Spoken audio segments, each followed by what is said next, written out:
In 1983, the two most charismatic performers in the history of popular music were in the same recording studio in Encino, California. They had three songs. They had plans or something like plans, the specific kind of intention that forms between two people who recognize in each other something they do not find anywhere else. They had genuine mutual respect, a friendship that had been building for 2 years, a shared instinct for performance that transcended the very different genres they inhabited. And then Michael Jackson's pet llama walked into the room. Not once, every day. And Freddie Mercury called his manager, a man named Jim Beach, known to everyone as Miami, and said, "Miami, dear, you have to get me out of here.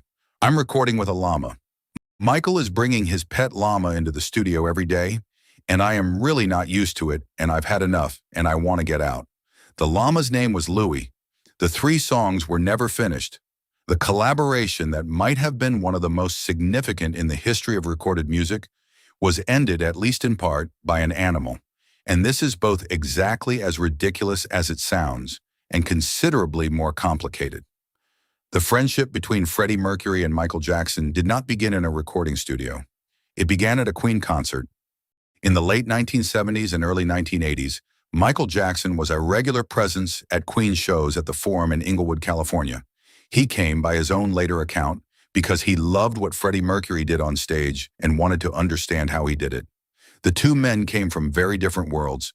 Queen's arena rock grandeur and Michael Jackson's pop and R&B universe were not natural neighbors in the musical landscape of 1980. But what they shared, the specific quality of a performer who understands that what happens between a person and a large audience is not simply entertainment, but something closer to communion, was real, and they recognized it in each other. The friendship that developed from those backstage meetings produced, in 1980, one of the most commercially significant interventions in Queen's career. Michael Jackson, having listened to the material Queen had recorded for the game, told Freddie Mercury that "Another One Bites the Dust" had to be released as a single. The band had not been planning to release it as a single. Michael Jackson said, "Now he listens to me, right, Freddie?" Freddie Mercury said, "Righto, little brother." "Another One Bites the Dust" went to #1 in the United States and became one of Queen's biggest commercial successes. The debt was real. By 1983, the friendship had deepened, and the idea of a recording collaboration had moved from a hypothetical into something that was actually happening. Michael Jackson was at the absolute peak of his commercial power. Thriller had been released in late 1982 and was in the process of becoming the best-selling album in history. Freddie Mercury was working on his first solo album, Mr. Bad Guy, and was exploring the dance and R&B direction that he had been pushing Queen toward with the Hot Space album, a direction that had not ended well for Queen commercially, but that represented a genuine and deep musical interest for Freddie specifically. The overlap between where Freddie Mercury wanted to go musically and where Michael Jackson lived was real. The sessions took place at Michael Jackson's home studio in Encino, California, not a neutral, professional studio space, but Michael Jackson's own private recording environment, with all the specific conditions that implied. Freddie Mercury went to Encino. He met Louis the Llama. The three songs began. 3 songs. There Must Be More to Life Than This, State of Shock, Victory. Those were the titles. The first is a searching, slightly melancholy ballad, exactly the kind of song that Freddie Mercury's voice could carry, with a specific weight of genuine feeling. The second is a high-energy rock track, closer to Jackson's more aggressive work. The third has never been officially released. Together, they represented the beginning of something that the music industry, in 1983, had no framework for anticipating. The most theatrical rock singer of his generation, recording with the most successful pop artist on the planet, and Louis the Llama was there for all of it. The accounts of what happened during the Encino sessions come from several sources: Peter Freestone, Jim Beach, and Freddie Mercury himself, who described it with warmth and exasperation in equal measure. The basic facts are consistent. The two musicians worked together. The music was genuinely good by the assessment of everyone who heard it, and the working dynamic was complicated by 2 distinct problems operating simultaneously. The first problem was Michael Jackson's working habits. Jackson brought his animals, not just Louis, but the broader menagerie he maintained at the Encino property into the studio as a matter of course. For people who knew Jackson well, this was simply how he worked. For Freddie Mercury, who had very specific ideas about what a recording studio was for, it was something else. The Llama is the story that has been told, and it is a true story, and it is genuinely funny in the specific way that only real things are genuinely funny. But it is not the complete story. The second problem in the Encino studio was more serious and has been reported in various accounts of the sessions, though it has never been confirmed with the same documentary precision as the Llama incident. Michael Jackson's Encino home had rules. Jackson himself did not drink, did not smoke, and did not use recreational drugs. This was a consistent feature of his personal life and a consistent expectation in his professional environment. Freddie Mercury's recreational habits in 1983 were, by the account of Elton John and others who were close to him in this period, extensive.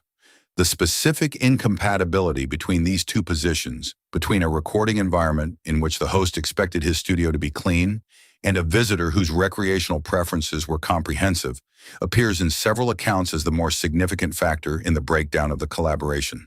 The Llama was the reason Freddie Mercury called Miami. The cocaine was the reason Michael Jackson became less enthusiastic about continuing. Both things were true simultaneously, in the specific way that the official version of a complicated story tends to be one thing and the full version tends to be two things at once. Freddie Mercury's own public account of the collaboration was typically careful and typically warm. He described the three songs as great, and the problem as time they were both very busy. They were rarely in the same country long enough to finish anything completely. He spoke about Michael Jackson with genuine affection. He noted the age difference between them, that Jackson was 25 to his 37 in 1983 and had been in the music industry longer, and described the friendship with the specific quality of someone who genuinely liked the person they were talking about and was not performing the liking. The official explanation, scheduling difficulties, mutual busyness, no time to complete what they had started is not false. It is simply incomplete in the specific way that Freddie Mercury's public statements about his private life were always incomplete. True as far as they went, careful about how far they went. Freddie Mercury said, "They were great songs. The problem was time. We never seemed to be in the same country long enough." That is the diplomatic version. The version Peter Freestone tells when asked about it more directly involves a llama, several animals, and a recording environment that Freddie Mercury found professionally incompatible with his working method. Both versions are true. They describe the same situation from the inside and the outside simultaneously. The three songs from the Encino sessions had three different fates. State of Shock, the most energetic, was re-recorded by Michael Jackson with Mick Jagger and released in 1984 as a Jackson single. The Freddie Mercury version was never officially released. Victory has never been released at all. It remains controlled by the Michael Jackson estate, one of the most discussed unreleased recordings in music history. There Must Be More to Life Than This took the longest journey. Freddie Mercury released his own solo version on Mr. Bad Guy in 1985 without Jackson's vocals. And then, in 2014, 23 years after Freddie Mercury's death, and 5 years after Michael Jackson's The Duet version was finally released on Queen Forever, produced by William Orbit. The people who heard it in 2014 were hearing the thing the llama had interrupted, restored at last. Two voices, the combination that should have existed in 1983, both singers gone. The 2014 release of There Must Be More to Life Than This, the duet version, William Orbit's production, Freddie Mercury and Michael Jackson together at last on an official recording, produced a specific response from the people who heard it. Orbit described the experience of working with the original vocal recordings as extraordinary. He wrote about Freddie Mercury's vocal solo on the mixing desk, about the quality of both voices, about the specific way the two voices complemented each other, precisely because they were so different. Peter Freestone had said the same thing in different words when asked how the voices sounded together before the 2014 release. That because they were so different, it worked. If both had the powerful voices, it would seem almost like a competition. The two voices work together like a conversation. This is the specific quality that the llama and the cocaine and the scheduling difficulties prevented from existing as a complete work in 1983. A conversation between two voices that were nothing alike and that found in their difference something neither of them could produce alone. The friendship survived the Encino sessions, though it changed. Freddie Mercury, in interviews from the mid-1980s, described Jackson in increasingly concerned terms, not hostile, but worried. He described someone retreating from the world, constructing around himself a private universe that was becoming more private with every year.